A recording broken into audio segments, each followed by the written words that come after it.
部分痩せより全身痩せがおすすめの理由がこちら。この視聴者さんがやった動画一覧を今から流しますので一緒に頑張りましょう。肉座りの状態を作って、ふくらはぎと太ももの脂肪をゆらゆら揺らしていきます。足全体の血流を良くすることが目的です。つま先を浮かせててもつけててもどっちでも大丈夫です。もう脂肪をね揺らすイメージです。できる限り小刻みに大きく揺らしましょう。呼吸はね止めないようにしましょう。この次からマッサージやっていきます。右足を伸ばします。前ももを奥から手前に向けて両手でマッサージしていきます。触ると張ってるところ、ゴリゴリしてるところがあると思うので、そこを重点的に行っていきましょう。両手使ってね力みすぎないようにやりましょう。手のひら使ってもいいし、こうやって揉んでもいいです。やりやすい方をね自分で探してみましょう。こうやって拳使ってもいいです。手前に向けてマッサージしていきましょう。次は膝周りのお肉マッサージしていきます。この内側ね気になる人が多いので、こうやってつまんでいくイメージです。痛気持ちいいぐらいの強さで大丈夫です。こうやってねつまめない人はこうやってさすってもいいです。できたらねこうやって特に気になるところをつまんであげると良いと思います。で太ももが、力入ってるとマッサージの効果半減してしまうので、力抜ける体勢をね自分で探してみましょう。よし OK。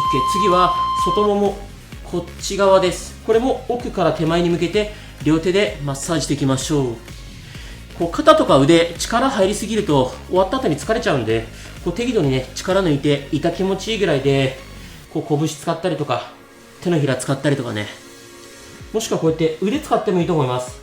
やりやすい体勢見つけましょう。あと太ももね力入りすぎないように意識しましょう。よ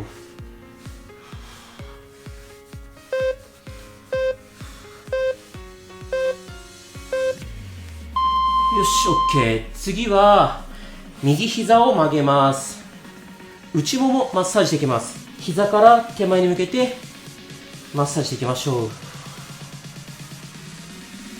手のひら、拳もしくは両手使ってどんな体勢でもね内ももが力抜けている状態で手前に向かってマッサージしていきましょう。痛気持ちいいぐらいの強さがいいと思います。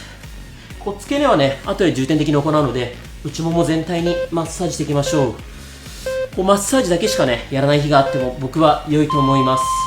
OK。 次は股関節付け根、ここですね、マッサージしていきましょう。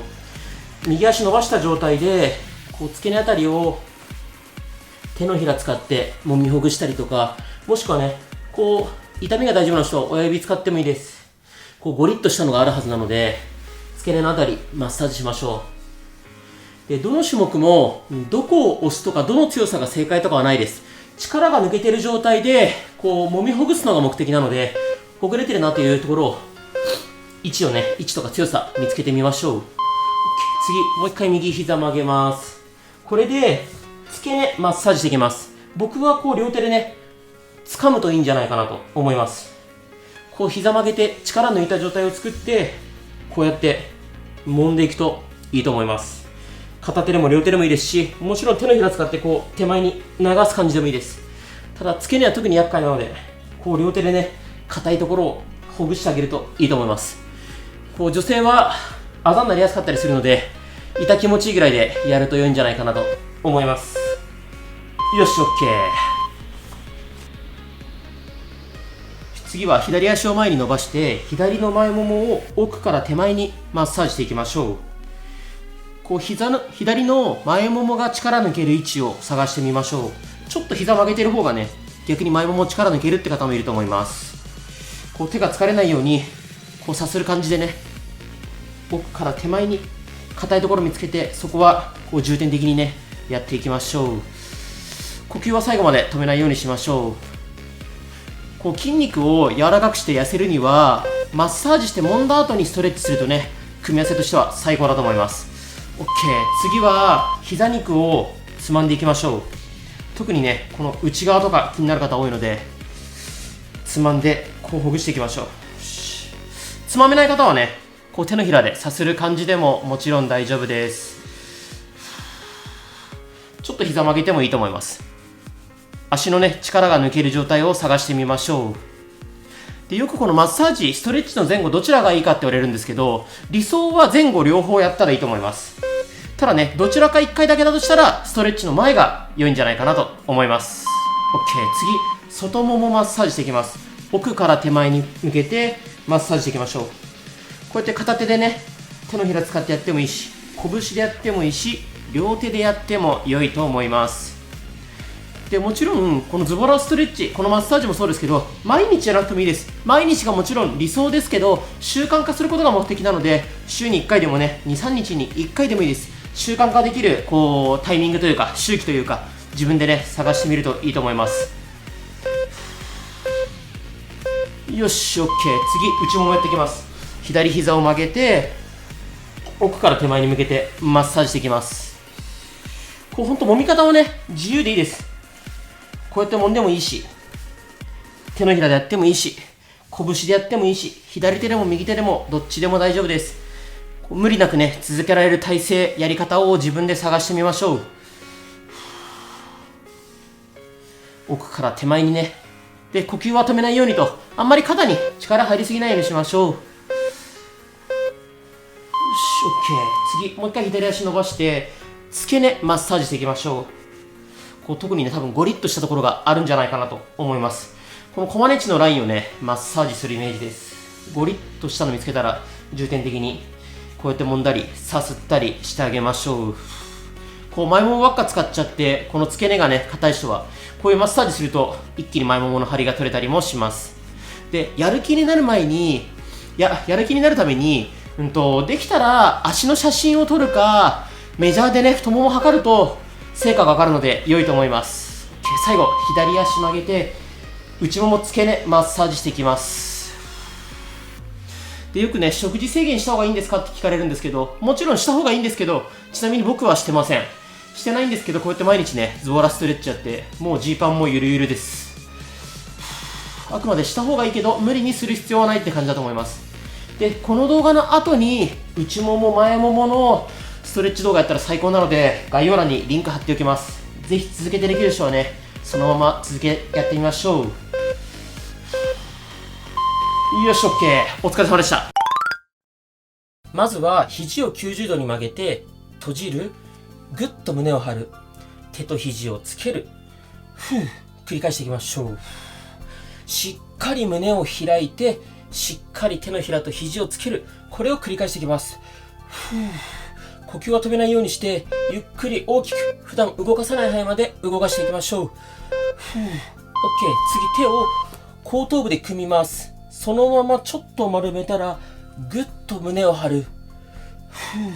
胸を張るときに肩甲骨ぐっと寄せる。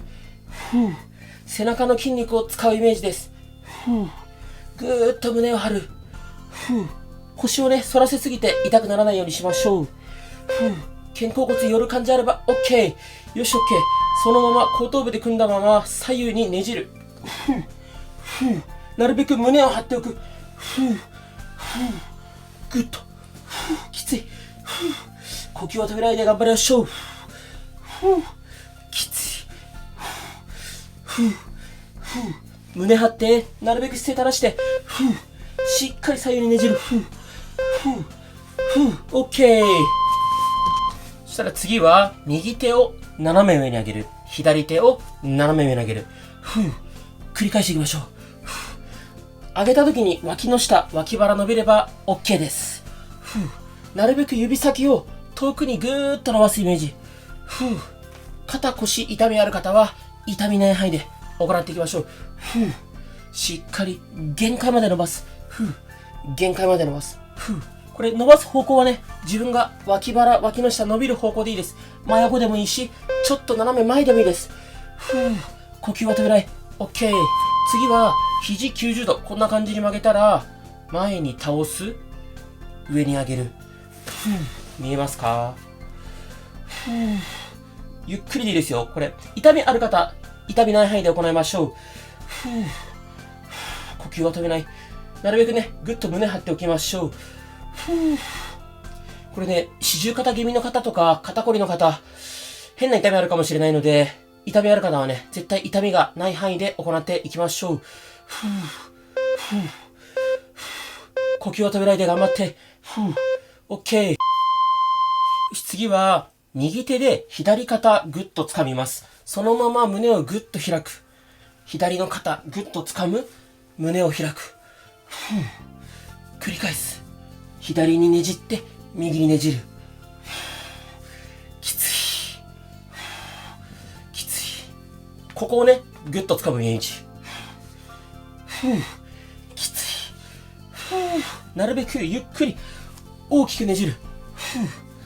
上半身きつい方、左手床ついちゃっても大丈夫です。ぐっと。よし、頑張って。次逆いきます。左手で右肩掴む。左にねじる。きつい。きつい。右手床ついてもいいです。ぐっと丸めて広げる。普段動かさない範囲まで動かすことが目的です。皆さんついてきてますか？結構ね、いろんな種目あってきついので、途中でサボってもいいですし、一種目飛ばしてもいいです。もしくはね、再生速度を早め 1.25 倍とかにするとだいぶ楽になります。逆に頑張れる人はね、0.75 倍遅めにするとよりきつくなります。OK。次、肩回しです。手を肩にこんな感じで添えて、大きく後ろ回しですね。これは、ポイントはゆっくり大きく、普段動かさない範囲まで動かすこと。こうやって肘を限界まで上げて、肩甲骨しっかり寄せる。ぐっと胸を張る。肘を限界まで上げて、これもね、肩痛みがある方は痛みがない範囲で行っていきましょう。呼吸を止めないで、ゆっくり普段動かさない範囲まで大きく動かしていきましょう。OK。次、肩のストレッチ、ここです。左手をこっち持ってきて、右手でこんな感じで押さえます。こっちにぐーっと体ねじって、顔は左向く。ここ伸びれば OK です。この肩がね、こうやって上がっちゃうと伸びないから、ちょっと下げると伸びてくると思います。肩がね、上がらないように、ちょっと下げてあげましょう。この辺がね、結論伸びてれば OK です。いまいち伸びないよって方は、右手で左の手首ぐーっと引っ張ったりとか、もうちょっと左向いたりとかしてね、この辺が伸びる位置、探してみましょう。OK。次逆です。右手を横、左手をぐっと。ここ伸びれば OK。伸びますか？肩上がっちゃうと伸びないですからね、なるべく肩をぐっと下げておきましょう。ここね、三角筋って言って、肩周りで一番体積が大きい筋肉なんですね。だから、こうやってパソコンしたり自転車漕いでればいいんだけど、すごいね、肩こりの人ってこうやって肘が上がったままこうやってパソコンしたりとか、自転車乗ったりしてるから、すごい硬くなりやすいんです。OK。次、パンチです。真横にパンチ。交互。肘をしっかり伸ばしきる。僕も汗だくです、もう。こうね、撮影の時は、クーラー入れると、クーラーの音がね、入っちゃうから、いつもクーラー切って、めちゃめちゃ暑い部屋の中で撮影してるので、汗だくになります。皆さんはね、エアコン効いた部屋の中でももちろんいいです。前もね、エアコン切った方がいいですかって質問来たんですけど、もちろんね、切った方がいいんだけど、精神的にきついと思うので、エアコンつけてでいいと思いますよ。OK。次はですね、後ろにこんな感じで手を伸ばします。で、ぐっと上げる。こんな感じです。なるべくぐっと胸張ってね。こう肩甲骨がぐっと寄ってる感じありますかね。あとは二の腕、背中、力入ってれば OK。こんな感じで腕を上げる。なるべく姿勢正す。呼吸は止めないようにしましょう。きつい。この次の種目もね、この体勢のままいきますよ。胸張って、なるべく肩甲骨寄せておく。いきますよ。次はこのまま拍手するイメージ。きつい。なるべくね、肘伸ばしたままの方がいいんですけど、僕も硬くて結構きついので、拍手できない人は拍手するイメージでいいです。僕もこんな感じで届かないので、こういうイメージ。余裕だよって人はね、胸張って肩甲骨寄せて拍手しましょう。きつい。きつい。頑張って頑張って。だいたいこれで半分ぐらい終わったかな。呼吸止めないようにして、なるべく胸張って、次休憩ストレッチ。オッケー。これ、よくあるやつですね。左手で、右手で左肘持ちます。こんな感じ。脇の下、脇腹伸びれば OK。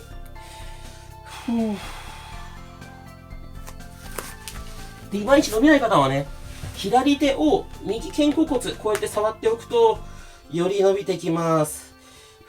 脇の下、脇腹、二の腕伸びてれば OK。ちょっと体倒してもいいと思います。呼吸は止めないように頑張っていきましょう。OK。次逆です。右手を上げて、左手で右肘を持ちます。右の脇腹、脇の下、二の腕伸びてれば OK。伸びない方は、右手で左の肩甲骨こんな感じで触っておきましょう。呼吸はね、止めないように意識をして、あんまり肩も変な力入りすぎないようにしましょう。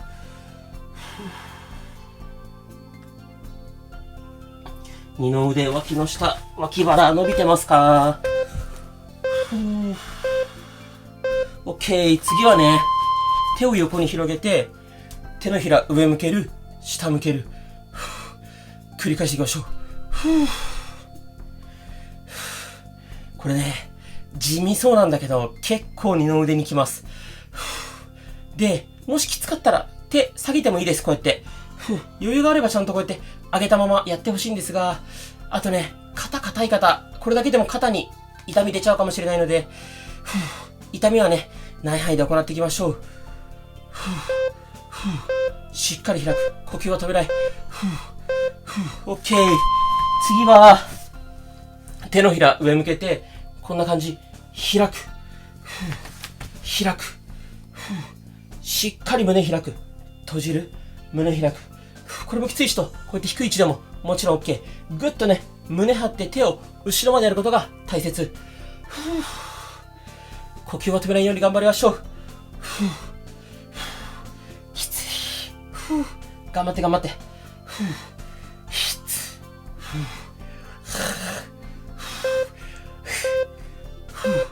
頑張って。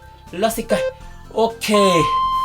そしたら次は、右手、右肘、床について、左手を万歳しましょう。左の脇腹、脇の下。この辺伸びてれば OK。で、手をなるべく遠くにぐーっと伸ばしてほしいんですが、真横に倒してもいいし、斜め前に倒しても OK です。でね、これ、二の腕の動画なのに、なんで脇腹、脇の下、さっきから伸ばしてるかっていうと、上腕三頭筋、二の腕の筋肉って、実は肩甲骨からついてるんですよね。だから、肩甲骨こうやってぐっと手を上げると動くので、これで二の腕伸びます。OK。逆行きましょう。左手、左肘床ついて、右手万歳、脇の下、脇腹伸びます。そう、これでね、脇の下伸びてるってことは、こう、肩甲骨から二の腕にかけてついてる上腕三頭筋が伸びてるっていう証です。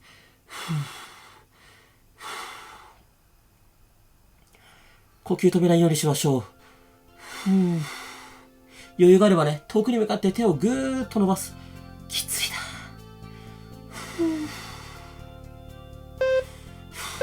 これが休憩ストレッチなので、この次からまた動きますよ。よし、OK。頭の上でタッチ。タッチ。これね、なるべく頭の真上でできたらいいと思うんですが、肩に痛みがある方は、これでももちろん OK。極端な話、これでもいいですよ。ぐっと。ただね、余裕がある人は頭の真上。ただ肩、痛みがある方、痛みない範囲で行いましょう。万歳。呼吸は止めない。頑張って。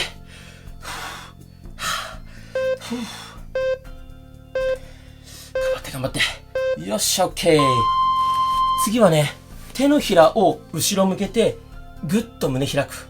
胸開く。こんな感じ。手のひらは後ろ向けておく。で、これ狭くてできないよって方いたらね、ちょっと、例えば、こういうのでもいいです。これでも OK。できる方はね、手のひら、じゃない、肘伸ばして、後ろで、しっかり、頑張って。手のひら真後ろ向けてくださいね。この次、結構ね、二の腕使ったので、二の腕マッサージ。ちょっと休憩の種目ですね。頑張って。オッケー。じゃあ、左手で、右の二の腕マッサージしていきましょう。これね、こんな感じで、そんな深く考えずにね、二の腕全体こうやって揉みほぐしていきましょう。こうやってね、手下げた状態でもいいし、楽な体勢作ってね、左手で右の二の腕マッサージしていきましょう。で、特にね、この関節のあたり、すごい硬くなりやすいから、関節のあたりもね、しっかりほぐしていきましょう。呼吸止めないようにしてね、あんまり肩、力入りすぎないようにしましょう。オッケー。次逆です。右手で左の二の腕マッサージしていきましょう。これもね、痛気持ちいいぐらいで、やっぱりね、足のマッサージとかも、僕がこう、あざにならないように優しくって言ってるんですけど、それでもやっぱね、あざになっちゃうっていう結構女性化が多いので、本当にね、優しく痛気持ちいいぐらいでいいですよ。呼吸とぐらいで、肩もあんまり力入れないでね、頑張りましょう。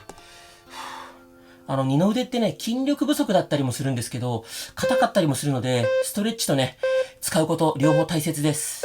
オッケー、次はね、手を組んで頭の後ろでぐっと伸ばしきる。しっかり伸ばしきる。ぐっと。これもね、肩痛みある方、痛みない範囲で行っていきましょう。しっかり曲げきる。伸ばしきる。手は組んでます。曲げきって、伸ばしきって。呼吸を止めないように頑張りましょう。で、きつい方、これぐらいでもいいです。こうやってね、前でも OK。しっかり曲げきる、伸ばしきる、曲げきる、伸ばしきる、OK。最後はね、新技です。右肘と手、床について、こんな感じ。左の脇腹、脇の下、さっきみたいに伸ばしてるんですが、このままね、右腕、ぐっと伸ばしきる。右腕だけ腕立てって感じ。左の脇腹、脇の下伸ばしながら、右のね、二の腕、使ってます。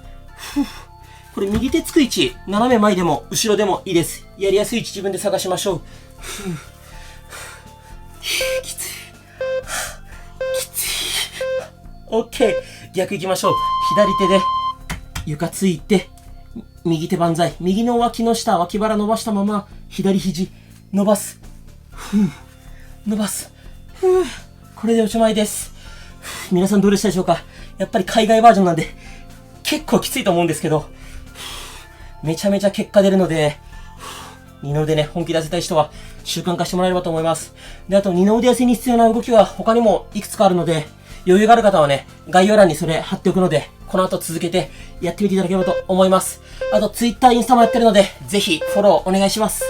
OK、今日もお疲れ様でした。よく頑張りました。まずは開脚できるところまでしましょう。一種目目が柔軟性チェックを兼ねたストレッチです。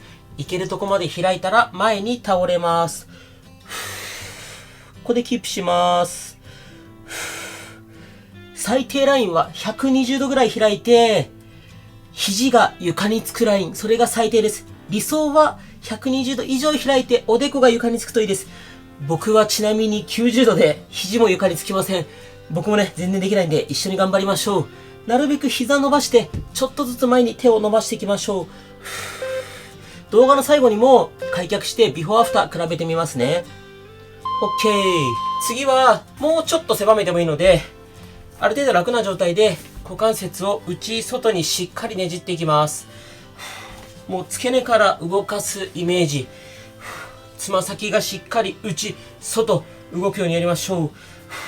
手はこんな感じで床ついてても大丈夫です。余裕がある人はもっと広げたり前に倒れたりしながら内外にしっかりねじりましょう。硬い人はね、これだけでも結構きついと思います。もちろん膝曲がっても OK です。呼吸を止めないようにしましょう。 OK。 じゃあ次は左足曲げます。右足だけ伸ばした状態で右の内ももを両手でマッサージしていきます。付け根から膝のあたりまで全体的にマッサージしていきましょう。開脚がね、硬い原因は一番はここです。そして皆さんが一番気になるのもこの内ももだと思います。こう痛気持ちいいぐらいでつまむイメージですね。あんまり肩力入れすぎないようにしましょう。呼吸はね止めないようにしましょう。肩力入れないで。OK。次逆足いきます。左足を伸ばします。こんな感じで両手で左の内ももを掴みます。あんまりね肩力入れすぎないようにしましょう。痛気持ちいいぐらいで行いましょう。こう皆さん筋肉の外についている筋膜ってご存知ですか？ウインナーの外側のパリパリの皮みたいなイメージです。その膜が硬いと中の肉が伸びないので、こうやってマッサージでね、先に筋膜を柔らかくしています。呼吸止めないで、肩ね、力入りすぎないようにしましょう。OK。じゃあ次、もう一回右足伸ばしましょう。じゃあ、この状態で、股関節開いたら真正面に倒れます。内ももが伸びてきたら、つま先をね、真上向ける、戻す、真上向ける。股関節付け根からねじるイメージです。呼吸は止めないように意識を続けましょう。内もも伸びてますか？ゆっくりでいいのでしっかり真上向ける。真上向ける。頑張って。呼吸は止めないで、肩変な力入れないようにしましょう。よし、OK。次逆足いきます。左足を伸ばします。なるべく股関節開いて真正面に倒れる。内ももが伸びるようなところでつま先を上向ける、戻す、上向ける、戻す。これ繰り返していきましょう。しっかり上向ける。肩は力入れすぎないようにしましょう。こんなに前倒れないよって人はこれでもね、もちろん OK。普段自分がしない動きをするってこと自体に意味があります。私こんなにできないよとかね、全く思う必要ないです。僕もね、さっきの開脚見ましたが、全然できないんで、一緒にできるようになりましょう。OK。じゃあこれで、膝を曲げた状態、こんな感じ、体育座りの状態で、裏ももを両手でマッサージしていきます。僕はグーで叩いてます。気持ちいいぐらいで叩いていきましょう。この後ね、裏ももお尻のストレッチが入ってくるので、まず筋膜を緩める、リラックスする意味でマッサージをしています。あまり強く叩きすぎないでくださいね。痛気持ちいいぐらいで、こう横から叩いたり、後ろから叩いたりしてみましょう。肩は力入れすぎない。呼吸は止めないように意識を続けましょう。OK。じゃあこの体育座りの状態で、左足を右足、こんな感じで乗せます。これで手は後ろについて、ぐっと胸を張ります。左のお尻伸びてくると思います。きつい人は、もうちょっとね、こうやって緩めてもいいです。逆に頑張れる人は、手前にぐっと足を引いて、なるべくね、左足と胸近づけるといいと思います。無理ない範囲で、痛気持ちいい。左のお尻伸びてるなーってぐらいでやっていきましょう。呼吸はね、止めないようにしましょう。よし、OK です。逆足いきます。右足を左足乗せます。このままぐっと胸を張る。右のお尻が伸びてれば OK です。いまいち伸びない方、手前にぐっと足を引いてみましょう。きつい方は、こうやって緩めても OK。右のお尻を伸ばすことが目的です。姿勢をね、ぐっと正すとより伸びてくると思います。呼吸は止めないようにしましょう。あんまりね、肩力入れないで。しっかり深呼吸しましょう。よし、OK。じゃあ次、体育座りになって、両手でこう太ももを抱え込む。そのままおへそを覗き込むイメージ。腰を丸めましょう。背中、腰、こう背面全体がね、伸びてくると思います。なるべくおへそをぐーっと覗き込む。頭は下げる。呼吸はね、止めないようにしましょう。しっかり息吐いて、腰をわざと丸めて、おへそ覗き込んで、伸びない方ね、もうちょっと足伸ばしたりとか、わざとぐっと腹筋使って丸まったりとか、伸びる角度を探してみましょう。OK。あぐらに戻りましょう。そしたら、右手、右肘、床について、左手を万歳です。左の脇腹、脇の下、伸びる感覚があると思います。伸びてますか？脇の下、脇腹。なるべくね、手を遠くに向かってぐーっと伸ばす。斜め前に倒したり、真横に倒してみたりして、自分が一番伸びるなって角度を探してみましょう。こうストレッチって本当に普段しないことをするってことが僕は正解だと思います。だからこの角度が正解っていうよりも伸びてれば正解です。OK。じゃあ逆に左手左肘べちゃって床について右手を万歳しましょう。右の脇腹、脇の下伸びてる感覚があれば OK です。呼吸は止めないようにしましょう。で、これ開脚なのになんで脇の下、脇腹伸ばしてるかっていうと、この広背筋って筋肉は骨盤からついてます。骨盤からこう腕にかけてついてるんですが、これが柔らかくないと開脚して前に倒れるってことができないです。なのでね、開脚めちゃめちゃ関係します。呼吸は止めないで。よし、OK。次、お尻のストレッチ。右足を左、こっちに持ってきます。で、この足をお腹にグッとつけて、なるべく胸を張ります。右のお尻伸びてれば OK です。いまいち伸びない方は、足をしっかりグッとお腹につけて、胸を張ってあげると伸びてきます。これできないよって方、右足、もうちょっとね、この辺、前でも OK です。右のお尻が伸びれば、多少違くても OK。お尻伸ばすことが目的。肩は変な力入れないで、呼吸はね、止めないように意識を続けましょう。OK。次逆足いきます。左足を右に持ってきて、この左足を両手でお腹にグッとつけます。左のお尻が伸びてくると思います。呼吸は止めないようにしましょう。これ、お尻もね、股関節と関係ないと思う方いるかもしれないんですが、股関節って英語でヒップジョイントって言うんですよ。お尻の関節なんですね、英語で言うと。お尻、大臀筋は股関節の周り全部覆っているので、まさにお尻イコール股関節だと思ってください。よし、OK。じゃあ次は、体の前でこんな感じでひし形作ります。そのまま正面に体を倒します。お尻が伸びる感覚があってほしいです。いまいち伸びない方、もうちょっと足をこうやって前に出してみたりとか、手前に引いたりしてみましょう。お尻が伸びる位置探しましょう。もちろんこの足の裏がね、多少こうやって離れてもいいです。お尻が伸びればそれで OK です。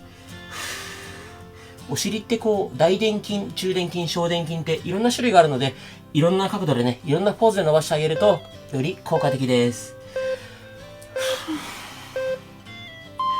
OK、じゃあ次、右足伸ばしましょう。右足の方向に向かって体を倒します。右足の方へ倒す。右の裏もも、ふくらはぎ、膝の裏が伸びれば OK。余裕があれば、手でつま先をぐっと掴む。空いてる手で膝をピンと伸ばしてあげると、きつい。この時ね、前もも力入れない方がいいですからね、前もも。前ももに力入れて膝伸ばすんじゃなくて、空いてる手で膝をね、支えてあげると良いと思います。肩は変な力入れない。呼吸は止めないようにしましょう。よし、OK。次逆足いきます。左足を伸ばします。左足の方に向かって体を倒していきます。裏もも、膝の裏、ふくらはぎまで伸びてくると思います。余裕がある人は左手でつま先を掴む。余裕ない人、もちろんね、こんな感じでも全然 OK。こうよくね、周りの人と比べて硬いってすごいこうおっしゃる方多いんですけど、僕周りの人とは別にそんなに関係ないと思います。自分が硬くても柔らかくしたい。よくしたいんであれば頑張りましょう。柔らかくなります。周りの人と比べてね、硬いからって何も問題ないです。僕なんて周りのストレッチとかトレーナーの YouTuber に比べたらめちゃめちゃ硬いし太ってますからね。OK。じゃあ次、逆。もう一回右足を伸ばします。なるべく股関節ぐっと開いた状態で真正面に体を倒します。内ももをストレッチしていきます。内もも伸びれば OK なんですが、余裕があればつま先、真上向けてあげるとより伸びてきます。もうね、内ももに脂肪がついてる方、内ももが硬いってことがほとんどです。しっかり伸ばしてあげましょう。で、ズボラストレッチは、こう、楽して成果を出すことが大事なので、ぜひね、ウエストとか太ももは定期的に測るとか、写真撮るとかしてあげると良いです。OK。逆足行きましょう。左足を伸ばして、なるべく股関節を開く。で、このまま真正面に体を倒します。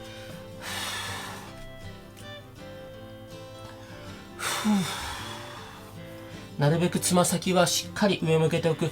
余裕があれば股関節しっかり開きましょう。皆さんついてきてますか？昨日の動画、もうちょっと種目と種目の間をちょっと長くしたんですけど、今回はね、もうちょっと短くしました。なので、この種目と種目の間とかね、一種目の秒数とか、皆さんがやってて、なんか長いなとか短いなとかあれば、コメントで教えてください。OK です。次は、こんな感じ。右足を前に出して、体を真正面に倒していきます。右のお尻が伸びれば OK です。体の正面に倒す。で、いまいち伸びない方、右足もうちょっと前に出したりとか、逆に手前に引いたりとか、体をね、斜め前に倒したりとか、いろんな方向で、こうしたら伸びるなーって位置を探してあげましょう。これはね、すいません。もう人によって違うので、この方向が正解とは僕ちょっと言えないですね。皆さんが伸びたら正解です。右のお尻のストレッチ。呼吸は止めないようにしましょう。OK、次逆足行きましょう。左足前に出して、真正面に体倒します。左のお尻伸びてれば OK です。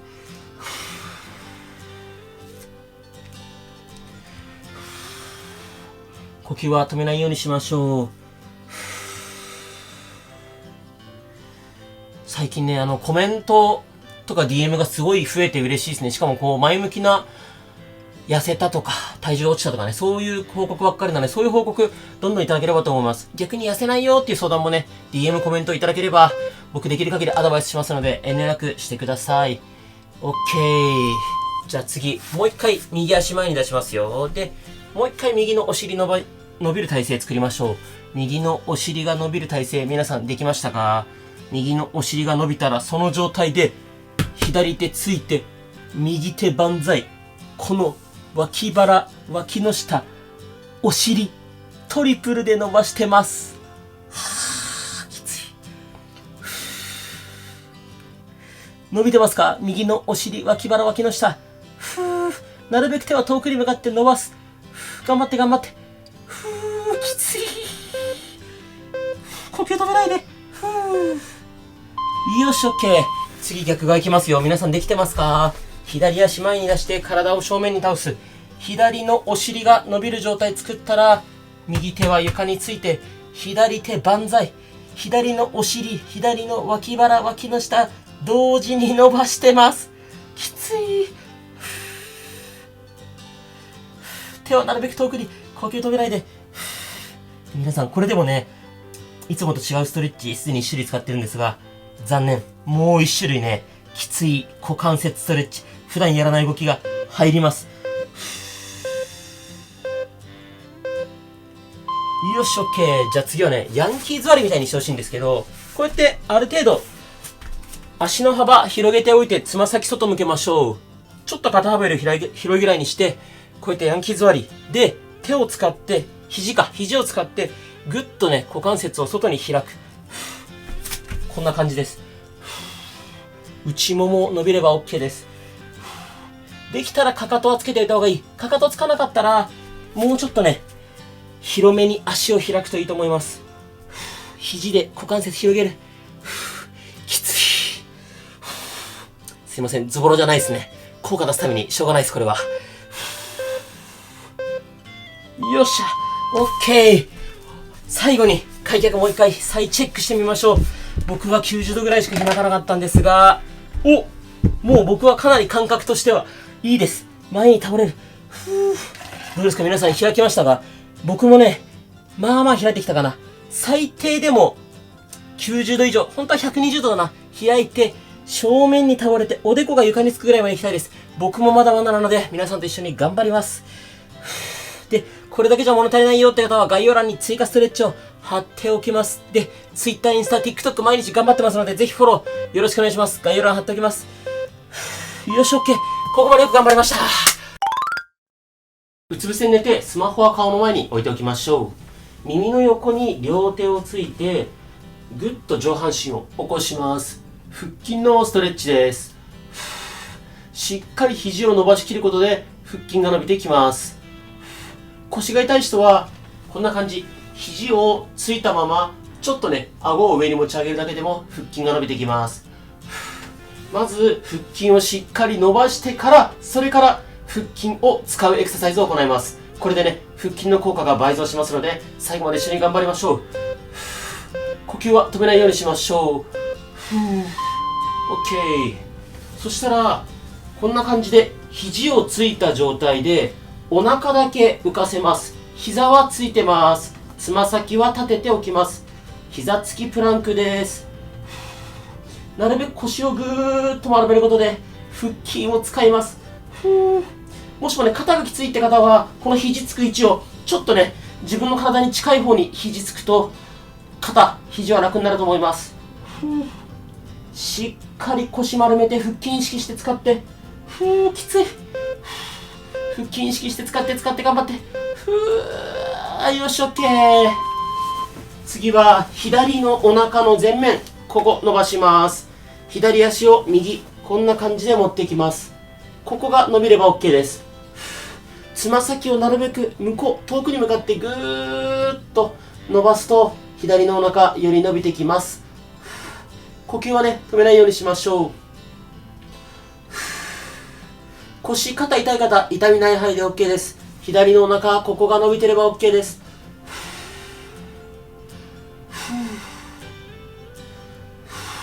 こんな感じでちゃんとストレッチとか休憩がね、間に入ってますので安心してください。OK。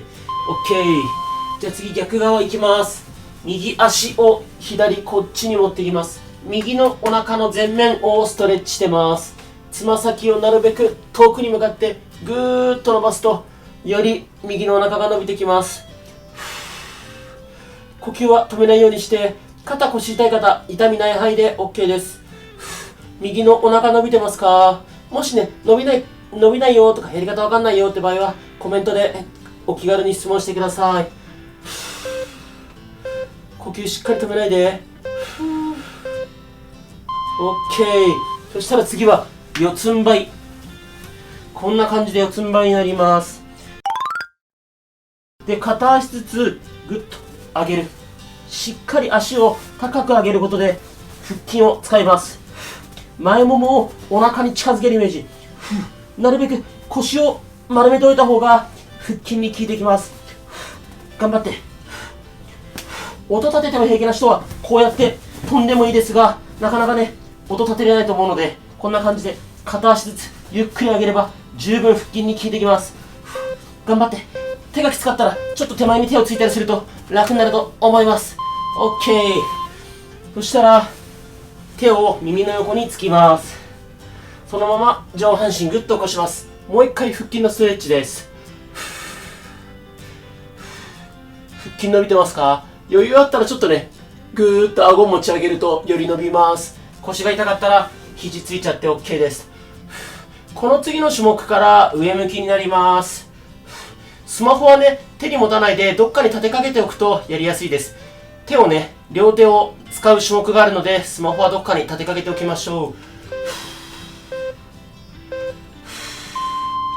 う。よし、OK。これで上向きになりましょう。そしたら膝曲げたままぐっと足持ち上げます。腹筋使ってお尻を浮かせる。呼吸は止めないようにしましょう。この時手はね、どこでも OK です。こうやって後頭部に手を当てておいてもいいです。しっかり腹筋下っ腹意識してお尻が上がるぐらいまで持ち上げましょう。頑張って。呼吸は止めないで。きつい。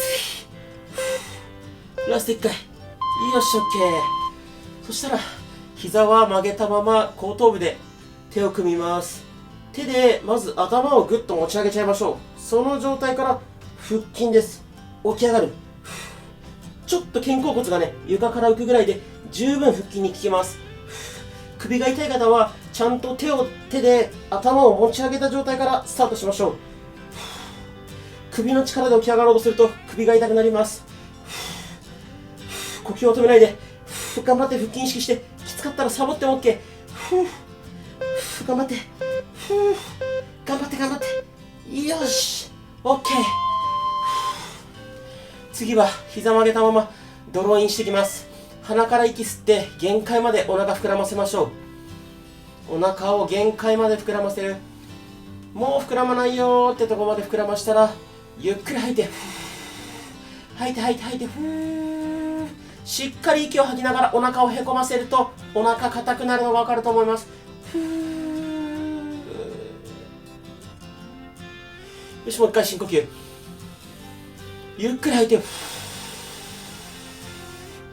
吐いて吐いて吐いて。深呼吸は自分のペースでいいですよ。吐き切ってお腹硬くして、よし、オッケー。そしたら膝曲げたままで右手で右のかかとタッチ、左手で左かかとタッチ、これ繰り返していきましょう。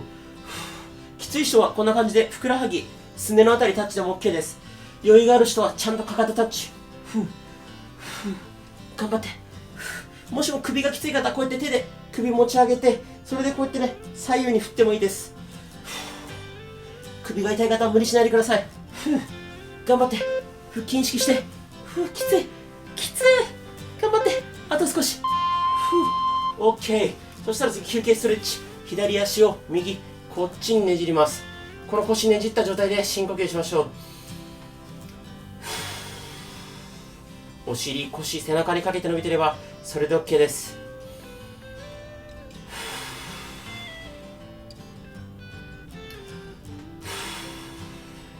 もしね、この動画ペースが速すぎる、もしくは遅すぎるあれば、再生速度を自由に調整してみてください。再生速度のね、変え方わからない方は概要欄に再生速度の変え方リンクを貼っておきますので、ぜひ参考にしてください。よし、 OK。 じゃあ逆ねじります。右足を左こっちにねじります。この状態で深呼吸しましょう。お尻、腰、背中が伸びてれば OK です。結局ね、腹筋ってついついこう鍛えることばっかりに目が行きがちなんですけど、腹筋って鍛えてばっかで硬くなるとどんどんこう腰が丸くなって猫背になっちゃうんですね。腹筋が硬くなるともうボディビルダーみたいにこういう猫背になっちゃうから、ちゃんとねこうやって腹筋とか腰回りのストレッチも行いながら並行して腹筋を使うトレーニングをねしてあげるのが大切です。 OK。 そしたら次は両手を後頭部で組んで手で頭をぐっと持ち上げます。で足も浮かせて右肘で左膝タッチ、左肘で右膝タッチ、こうクロスねじるイメージです。しっかり腹筋意識して肘で膝タッチ、頑張って頑張って。きつかったらサボって OK。 しっかりねじって腹筋意識して、首痛い方ちゃんと手で首持ち上げてクロスして頑張って頑張って。呼吸音がない、頑張って。きつい、あと少し、もうちょっと頑張って。きつい、あと少し、5秒。きつい、頑張って。あと少し、呼吸止めない。よし、OK。きつい。休憩ストレッチです。膝伸ばして肩幅より広めに開いたらつま先を内外にねじります。しっかり股関節からね内外にねじる。もしもね全然物足んないよって方はこの時もねドローインしっかり腹筋に力入れて腹筋硬くしたまま休憩するとよりきつくなります。ただあくまで休憩なので僕はそんなに頑張らなくてもいいんじゃないかなと思ってます。しっかり内外ねじる。 OK。 そしたら次は皆さん大好きな自転車漕ぎいきます。大きく円を描く。なるべくお尻を持ち上げておきましょう。頑張って頑張って。うわきつい。しっかりお腹意識して大きく円を描く。余裕があったらペースアップ。もうちょっとペースアップ。頑張って。きつい。腹筋ちゃんと使えてますか？余裕があったら上半身ちょっとこうやって起こしておくとより腹筋に効きます。きついきついきつい。腹筋意識して頑張って。お尻はなるべく上げておいて。OK。 よく頑張りました。そしたら膝立てたまま足は肩幅ぐらいに広げて左右に振っていきます。休憩ストレッチです。なるべくね、普段動かさない範囲まで動かしたいから、しっかり膝倒す。しっかり膝倒す。物足りない方は腹筋にずっと力入れておいてもいいですよ。腹筋ね、硬くしたままこれやると結構きついです。この次の種目はズボラ腹筋という種目をやります。昔はね、よくやってたんですけど、最近動画の中でやってないので、初めての方もいると思うんですが、ズボラ腹筋一緒にやっていきましょう。両手で膝を抱えます。このまま反動つけて起き上がる。これだけ。しっかり腹筋を使って起き上がるイメージ。呼吸はね、止めないようにしましょう。ちゃんと腹筋使えてますか？きつい。きつかったらサボっても OK。もしくはね、再生速度調整してもいいです。自分の頑張れる範囲でやりましょう。もしきつくてね、頭痛くなったり気持ち悪くなったりした方はすぐに動画止めて休憩しましょう。無理せず自分のペースでやりましょう。よし OK。 よし、次は右股関節大きく外回ししてきます。大きく外回し。あんまりね、普段腹筋の種目入れないので結構皆さんもきついんじゃないかなと思います。これゆっくり大きく外回しです。ゴリゴリ音が鳴る方、痛みがなければそのまま大きく回しちゃって大丈夫です。痛みがある方はゆっくり小さく、痛みがない範囲で股関節をね、外回ししてあげましょう。なるべく高く上げる。しっかり高く上げると腹筋にも効いてきます。 OK。 左足いきましょう。こちらも大きく外回し。大きく外回し。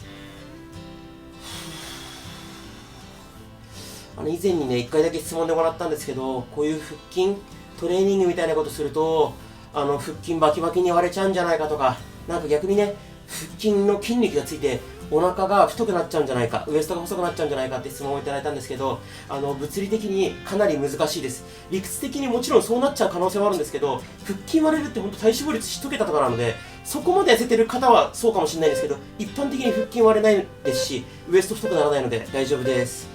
OK。 そしたら次はですね、このまま交互に足を上げる、上げる。腹筋しっかり意識して、